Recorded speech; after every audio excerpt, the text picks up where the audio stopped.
What's up, everybody, and welcome to ITG Daily, the show where we bring you the hottest in gaming news from the industry. I'm Drew Bosley, and that is Scott Savage. Scott, what is happening today, my friend? It looks like we have quite a packed show today, so I'm excited to get into it. We have some interesting news. Oh, we definitely do. And if you want to be a part of the show, all you have to do is join us live over on twitch.tv/theofficialITG. Hit us up in Discord under ITG Daily, where there you can submit your questions and be a part of the show. Or you can find us later on YouTube, inside thegame.ca, and of course, podcast services around the world. Scott, coming up on today's show, we have the Mass Effect Legendary Edition E3. Is it back? Let's find out, because we got a lot to talk about there. EA has an interesting patent, and, well, we got some more video game movie discussions. Dude, the movies just keep coming from the video game side. I just don't get it, man. It's been seemingly a busy year for video game movies. Everybody's trying, right? They want a little dabble into that stuff, and I just don't get it. I don't know, but we'll see what happens. But let's kick things off, shall we? Let me scroll back up here. Dude, I was going down the list. I'm like, this is a long list of stuff. But let's get going with BioWare outlines changes you can expect with the Mass Effect Legendary Edition. I won't get into it too much, but dude, there's a ton of things they are doing here. Mass Effect Legendary Edition team at BioWare has outlined details on what to expect with the remaster. It is a remaster. It's not like a brand new edition or like something from the ground up. It is, in fact, a remaster. So we're going to be able to expect additional gameplay improvements on all three titles. The Makao over on Mass Effect 1, the Galaxy at War rebalancing for Mass Effect 3, all kinds of things. Shepard can now sprint out of combat, which is nice. Melee attack. Scott, you had a couple things you wanted to touch on as well. But I'm mostly impressed with the fact that, dude, I want to see the combat redefined for Mass Effect 1, because I fell out of it with Mass Effect 1, and I wanted to get into 2, started 2, it just never really stuck around, and I'm hoping this dude is the one that captivates me and keeps me going. Yeah, I'm not sure if it's just a matter of the game is slightly aged now. It is a few years old, each of them, and even as they came out at the time, the combat seemed to be the kind of afterthought. Yeah, it wasn't. Yeah. It definitely wasn't the bones of the game. It was more or less just an RPG, but the combat, of course, was what some people were expecting, and they were kind of disappointed with the quality and the decisions that the developers had put into Mass Effect. There's some strange things that I wasn't quite aware of, such as headshots not doing any extra damage, hitboxes being a little weird, and some of the gunplay just mechanics weren't quite up to snuff as we would see in a different game. So it's interesting that they've gone back and tweaked those things. I'm sure there was a lot of feedback over the years, and they, of course, wanted to make little tweaks here and there to make the game better, just overall on its way out. But I know this is a little bit of a disappointment to some who are expecting a more true to form just reprint of the game, but it is a remaster, and it is being handled by the developers themselves. So if anyone is to take the creative liberties, it's them. And well, they did with Mass Effect. We get a much improved. They did with the Mass Effect 3 ending after they had huge feedback from the fans and community saying that was an awful ending and all your progress just didn't matter in the end. So they went back once and redid it.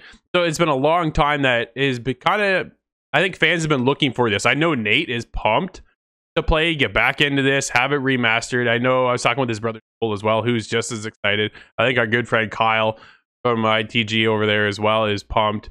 Northern Nerdcast says right here in the Twitch feed that he's surprised Andromeda is not included. I don't think Andromeda should be included. I think it's really the core fans are looking for 1, 2, and 3. Andromeda was kind of its own little thing, and it didn't really connect with a lot of people, Scott. Yeah, Andromeda is unfortunately the odd one out. I feel like the developer is going to move on as if that game didn't happen, or at the very least they're going to split it. This is the Shepard trilogy, so to speak, and keeping that together makes sense. It's kind of like Batman Origins, right? You know it's there, but everybody really kind of refers to the Arkham series.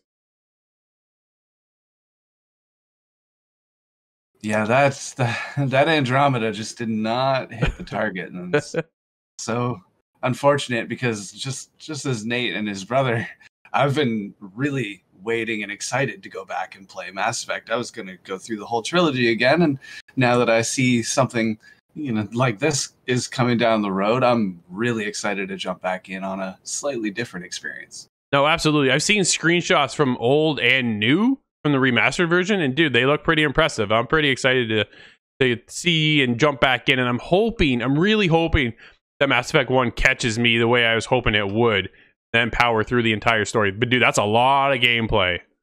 Oh, it is. I'm a little nervous. Let's get into today's big topic of the show. Got E3. Is it back? We hope so, because E3 2021 returns this year as a digital event only and will feature some big names attached. The online-only event will be backed by Capcom, Konami, Microsoft, Nintendo, that's a spelling error, Take-Two, and Ubisoft. Warner and Koch Media will also be a part of the show. GameIndustry.biz made a note that Activision, Blizzard, Bandai Namco, EA, Sega, Sony, and Square Enix will not make appearances at this event. ESA took online and said, for more than 2 decades, E3 has been the premier venue to showcase the best that the video game industry has to offer while uniting the world through games. That was said by Stanley Perry Louis, president and CEO of ESA, in a press release. We are evolving this year's E3 into a more inclusive event, but we'll still look to excite the fans in major reveals and insider opportunities that make this event the indispensable center stage for video games. And then quickly to follow was Phil Spencer, from the head of Xbox, on Twitter. He said, glad to see the game industry coming together again in June for a digital E3. This and other summer events, talking about Jeff Keighley's event right there, I would guarantee Jeff has his event back this year as well. Continuing on, other summer events and proof that our industry is strongest when we work together. Looking forward to sharing what we have in store this summer. Scott, let's break this down. Here's the biggest thing. Xbox, we know how friendly they are. Well, I'll put it that way, I guess I'd say, right? They want to work with everybody and anybody. The fact that they just brought MLB The Show in later this month to the Xbox platform, right? They're open to suggestions, opportunities, whatever they can handle. Sony, the other big name here, not at this year's E3 event, at least not yet. I don't know if they will be there at all.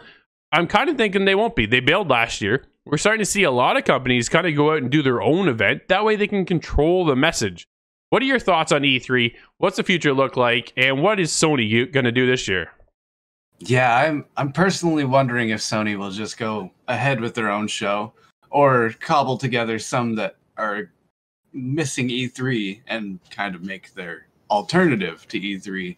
That could be a possibility for sure, but it's hard to say exactly what will happen, other than there's a lot of positivity that we can see out of Phil Spencer's tweet, for one. Is very positive. I saw that myself yesterday, and I was more assured. At least E3 is continuing on in some capacity. We're not losing it. There's definitely some enthusiasm about it.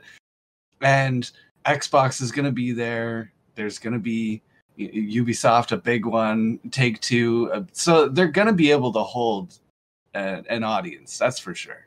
Yeah. It's unfortunate that some are choosing to ignore, but just in general, that we know E3 is coming back is already good news. No, absolutely. And I also saw another picture on Twitter that was Nintendo symbols next to Xbox symbols saying basically E3 together, and they're going to work together. And that's exciting on a number of levels, because I still have rumors swirling in my head from a year ago that I'm waiting to come to fruition. Yeah, we'll see if we get that Game Pass on the Switch or not. I don't know. One day, I'm hoping. We'll have to see. We'll see. We see EA doing their own thing with EA Play. Sega, okay, they probably don't have all that much. Square Enix just had their own event Xbox is, they just did an the idea showcase, Xbox showcase, and dude, that was like 3.5, 4 hours long. Nobody wants that.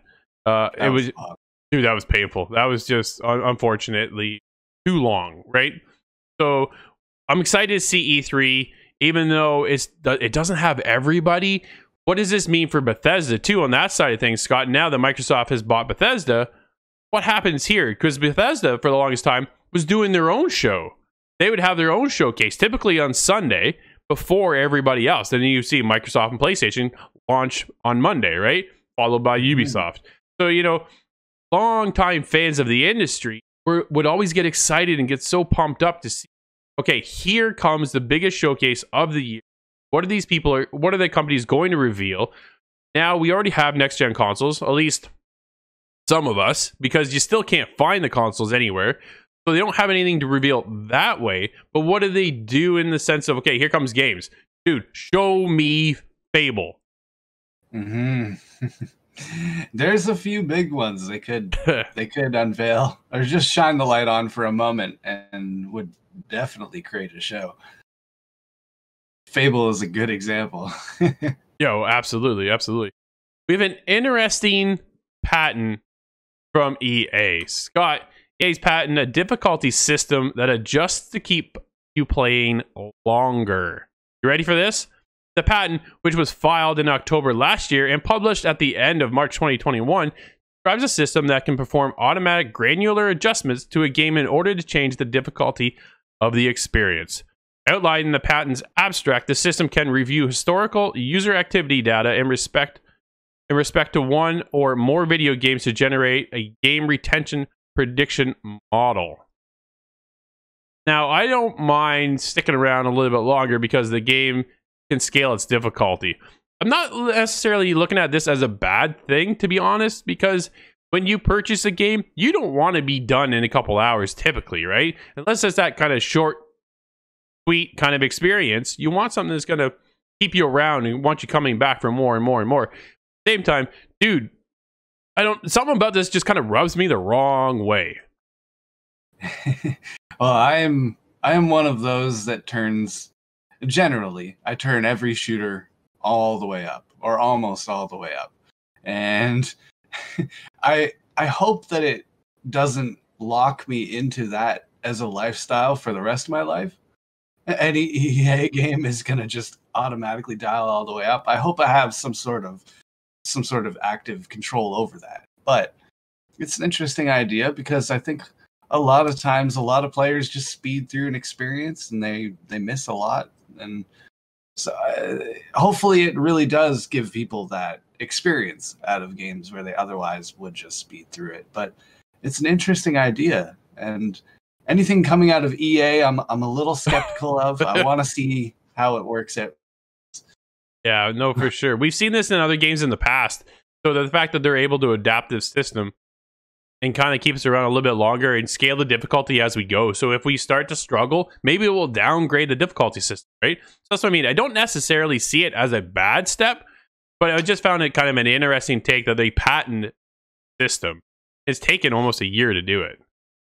Yeah, that's interesting. Outriders specifically has moments in it where I come across secondary objectives. Yeah. Usually some sort of guy I have to fight and destroy. And I oftentimes run into a wall where I just can't beat that fight. And what I enjoy is that I put it down for a little while. I go do some other things and I come back in a couple hours of gameplay. And then I'm able to destroy that wall and move on past it. And there's a good feel of success. It's almost the Dark Souls feeling where you know, I finally did it. Yes. But so I hope it doesn't take moments like that away. But at the same time, if I had stopped playing the game just because I ran into a wall like that, maybe this is a system that would help me. It's hard to say. No, that's a very good point. Continuing on with some Outriders. We have an Outriders PSA. We keep following them on Twitter because, well, we all know the online mechanic right now of multiplayer connections are having some major issues. Here's what's going on. Over on the Outriders Twitter page, we know everyone is very keen to know more about the fix for PC and console crossplay. The fix for this is tied to overall patches that are currently cooking up and running through testing. So they are working on that. Here's a note though for Xbox users. We have made some back-end tweaks that may improve your multiplayer experience. To better realize these changes, we recommend turning crossplay off if you are not using it. So if you have an Xbox and you're looking to play Outriders, turn your crossplay off. Maybe that will allow maybe Kyle and Nate, my good friends of ours here, to actually connect, because we are working on the review of Outriders and have decided internally to put the review on pause because it is a co-op experience. Nate and I are going to have a discussion on the game and give you our first impressions, but we're going to wait until the servers are fixed and allow us to actually play the game the way it was meant to be played. Then we will follow up with a full score. There's two takes to that, right? You can score it right now. However, I don't think that this is the proper way to score it. So we are going to have a discussion on it this week. We're actually really enjoying it, but I don't want to play the game solo, Scott. Yeah, I've largely been stuck on solo, and although it's not a bad experience, I'm not going to say it is, but it's definitely something that is supposed to be co-op. And taking a look at a game like that, the way it was intentioned, is definitely, in my opinion, a lot more fair than trying to gather an experience from it now. Yeah, no, for sure. Northern Nerdcast said 2 massive releases, both broken, Cyberpunk and Outriders. Super frustrating. It is. We also know that every online game that we see these days never seems to work properly. It was odd though, Scott, because when we jumped in the Outriders demo, that worked flawlessly. So you kind of knew what you're in for, right? So I'm going to double check my system settings today on that game to make sure my crossplay is off. Maybe that is the hiccup, and we'll see about getting back to that and getting it fixed. But let's continue on with some Gearbox news. Randy Pitchford, CEO of Gearbox, took to Twitter to say the Borderlands cinematic universe is not identical to the Borderlands video game universe. We are authentic to characters, tone, and style, but allow for independent storylines. The mediums are not the same, so the content should not be bound to the same rules. I kind of like that approach, Scott. I gotta be honest. Yeah, it is interesting. It allows the developers of either side of the Borderlands universes to have their own creative liberties and to be able to make something. I like that it's not just a reprint of the video game. Yeah. Although that would be good for certain reasons, it's still the opportunity for more and deeper storylines, which people will likely enjoy a lot better in a cinematic experience. No, for sure. Let's move on to this week is out on Stadia. We have a couple new games that are making their way over. The Dark Side Detective, Legend of Heroes, Trails of Cold Steel, and the Borderlands 3 are there now as well. You can play those starting April 12th. Yep. Free to play will be Borderlands 3 from April 9th. And you go all the way through. You'll be able to play that and all these other games too. Dude, when's the last time you pick up your Stadia, Scott? Oh, it has been a little while now. I'm curious to check it out again. I'm going to have to go back soon because it has been a little too long now. Yeah, no kidding. GameSub over in chat says he can't wait for the Ghost of Tsushima movie. You want to talk about movies, dude? That is what I am excited for. There's no doubt about it. Yeah, you're onto something there. Yeah. Yeah, I think so. So there's some new games up for Stadia. Scott, you've got the next one, my friend. Take it away. Yeah, this is some pleasant news that I thought I'd share with Drew and thus with everyone here, is that we're big fans of Splinter Cell, the Splinter Cell series, Ubisoft games in general, but Splinter Cell specifically is kind of, my bread and butter as a teen growing up. And this is good news to me that all of these games are still available right now, actually, on Xbox Live. And I want to run through the list because there are several Splinter Cell games now. All right, let's do it. I just want to be specific, but there's the original trilogy, Splinter Cell 1, Pandora Tomorrow, and Chaos Theory, are all at the moment being offered for just shy of $15 Canadian. Is that each? Okay. That is each, yeah. Still Yeah. Not too far out of the wheelhouse, and for games that are many hours long, yeah. I would endorse that. um, but in addition to the original trilogy, there's also Double Agent, Conviction, Yes. and Blacklist, and those are each for just shy of $20 Canadian each. Okay, I want to touch on this because here's a few things. Conviction, I loved Conviction. They brought the mark and execute system to Conviction. I thought it was fantastic. Blacklist really kind of changed up the formula for me when it came to Splinter Cell. It went a lot more fast-paced, I think, and they kind of fed off of Conviction moving forward. But then Conviction brought multiplayer back. Dude, are we going to have multiplayer in here, or is it just a single-player content? Does it say? Do you know? Tell me there is multiplayer, Ooh. Scott. Come on, do it. Do it. I am not certain, but I would say for the first Want to three, know? all online seems to have been suspended. Those are original Xbox titles. Sure. The Double Agent, Conviction, Blacklist, they are 360 era, and that gives me some hope. Maybe. I think maybe there is. Dude, so maybe there is, because I went back a while ago now and I reinstalled, are you ready for this? Assassin's Creed Revelations. Why? Because of the multiplayer. Multiplayer was still up and running. That was probably, I want to say, 6 months ago. Gives me hope. I want to check it out. Dude, Splinter Cell series, hands down, is amazing, says Games Up. Dude, absolutely right. I don't know what Ubisoft is doing, but they clearly need to make another one, and it's killing me that we have to go back and play the old ones. The old ones are great, and I love them, adore them, played them to death. That's the thing. Where's the next one? Dude, where is the next one, Scott? I'm very happy to say that it seems like Ubisoft is doing well. They don't need to print money anytime soon, but if they feel the requirement to print money, just throw Sam Fisher on that box cover and let's go. Print all the money you need. Yeah, absolutely. We're looking for a new Splinter Cell, that's for sure, but I don't know if we're looking for another Crysis remake. Here is Crysis Remastered, now optimized for next-gen consoles, and brings a classic Ascension level. It's been remastered for the PlayStation 4, PlayStation 5, Xbox One, Xbox Series X and S. Dude, Nate and I reviewed this on the Xbox One, and it didn't fare very well. I'm going to be honest. That one didn't strike home with us. We weren't all that impressed. Our review is up. You can check it out at insidethegame.ca. But I don't know if that's really going to be one you're looking to play again. Scott, did you go back and play Crysis at all? No, I haven't checked out the remaster. I played through Crysis pretty recently, as in probably about 2 or 3 years ago. I was a big fan of Crysis series, though. I got into 3, and then I went backwards. I played 3, and then 2, and then 1.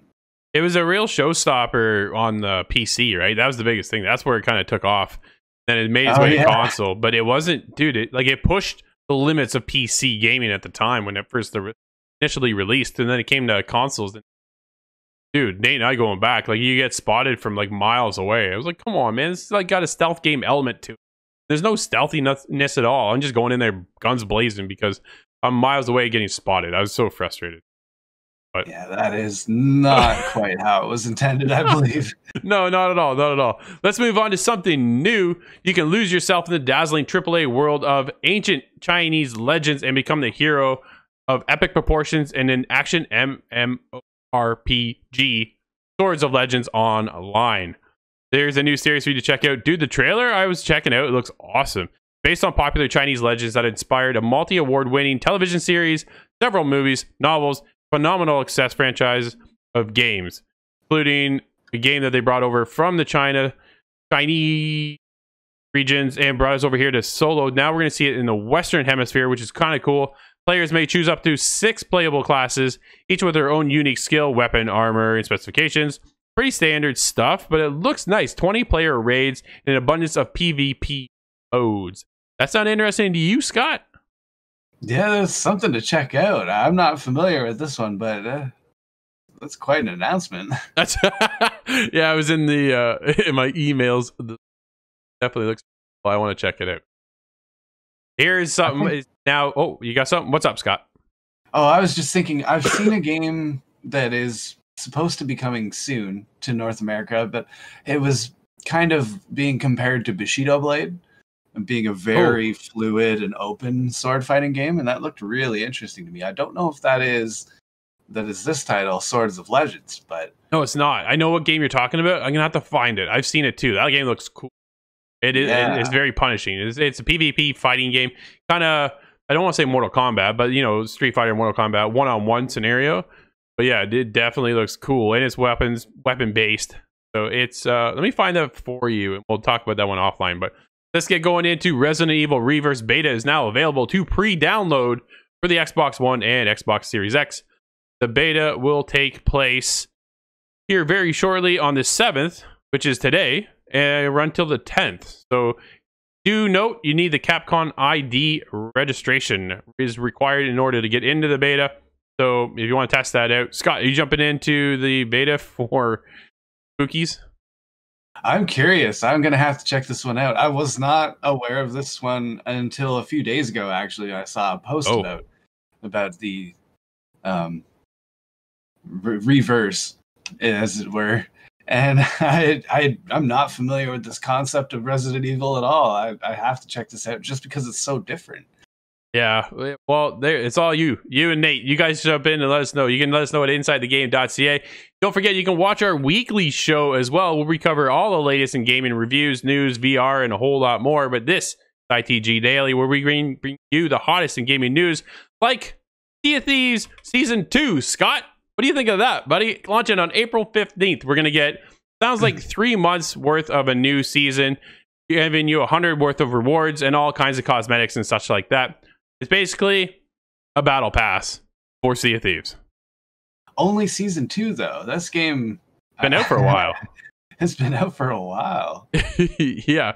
So if you're jumping... Dude, it's been so long since I've been in Sea of Thieves. I'm always tempted to go back, but then I feel like I have nobody to go back with to hang out and play the game. So I'm kind of on my own. And so, well, you play Sea of Thieves solo, you're just going to be in a whole wild pile of hurt. So it's not worth it for me. Yeah, it's a little harder to get in that way. It is, right? You get trolled. That's the problem. Kind of like another game Nate and I are reviewing this week. I just got trolled last night. It was not very good. But we'll talk about that on the Inside the Game show. Hear more about that. Let's move on to the Diablo II Resurrected. First alpha test is this weekend. So look for that if you want to take place in that. Go to diablo2.blizzard.com. That runs from Friday, April 9th. Starts then. It doesn't say, and it looks like it's only that day. So it's a short beta. If you get you in there, they said the multiplayer for consoles and stuff will be coming later this year. So that's something to kind of keep note of if you're looking for that. Get you in there. And we have new games coming to the Xbox Game Pass. Dude, that thing just never stops. They're bringing back Grand Theft Auto 5. It's coming to cloud and console on April 8th. Zombie Army 4, Dead War, cloud, console, and PC. ID at Xbox on April 8th.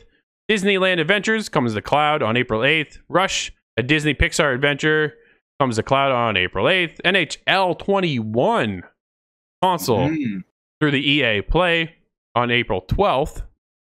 Rain on Your Parade comes to the cloud, console, and PC, and ID at Xbox on April 15th. Pathway comes to PC, ID at Xbox, April 15th. MLB The Show comes to cloud and console on April 20th. It now states, play over 50 cloud-enabled games with the touch controls. Dude, that's a lot of games now to play with touch control on your phone. Gives you one way to play. I don't know if I want to do that. I want that controller in my hand. You know what I'm saying? I'm going to have to give that a try, though. I am curious. There's 50 titles. I'm bound to find one that I enjoy. You should find something, I'm sure. Man, GTA 5 is back again. That game just, like, who doesn't own that by now? I'm wondering if they're just going to come out with a GTA 5 2. Yeah, can you imagine? Similar to how Final Fantasy does it. It just keeps carrying over. Yeah, 2.0, 2.5, 8.5, 9. It just keeps running. Gabe's on his birthday is on the 28th, so he's getting it then. Nice. There you go. Nice. Congrats to you, Zub. All right, Scott. We have a small list of games out today because everything else seems to be coming to Game Pass. So what's out on today? Yeah, today we have a few titles. We have something known as Quintara coming to PC. Not sure if I said that correctly. Kintara? Sure. Kintara. Similar to that. I'm close. Then we have the Season 3 of Rocket League is launching, and that is on all available avenues for Rocket League. That's PC, PS5, Xbox Series X and S, PS4, Xbox One, and Switch. Just about everywhere you can find that game. And this one was quite a surprise, and I'm very excited to announce Pac-Man 99 is now available for the Nintendo Switch. Now this, I imagine, follows as Tetris 99 did. This is a Battle Royale version of Pac-Man, and I am curious. Dude, I played a bunch of this on Stadia. It first initially launched on Stadia. My girlfriend and I played it. I bought her a Stadia as well. We played co-op together. Well, not really co-op. We hooked up online together and played against each other. But yeah, you start off with your own little Pac-Man world, and you have the ability then to transfer into somebody else's world. And you go and take all their little orbs, and you can chomp on them and take them out, and then eventually you climb the ladder until you're the last one standing. It is a blast. Dude, I didn't realize it. It came down to me and her. He entered into my world. I had the big ones in the corner. I grew up. Ate her, dude, and then I won. Hopefully she's not watching this right now. But it was awesome. Yeah, that game is a lot of fun. But this has been ITG Daily, the show where we bring you the hottest in gaming news from around the industry. I'm Drew Bosley. That is Scott Savage. That is it for today. Don't forget, you can also follow us on Twitter at the official ITG, InsideTheGame.ca, and be a part of our show where you can submit your questions while we're live or in our Discord at ITG Daily. And as a quick reminder, Inside the Game is our weekly show where we bring you the hottest in gaming reviews, more, and interviews, all that kind of good stuff. Make sure you stick around and see that over on television. Yeah, I said television because that's where we shine the most. So make sure you check us out. Until tomorrow, everybody, thank you for watching, and we'll see you inside the game.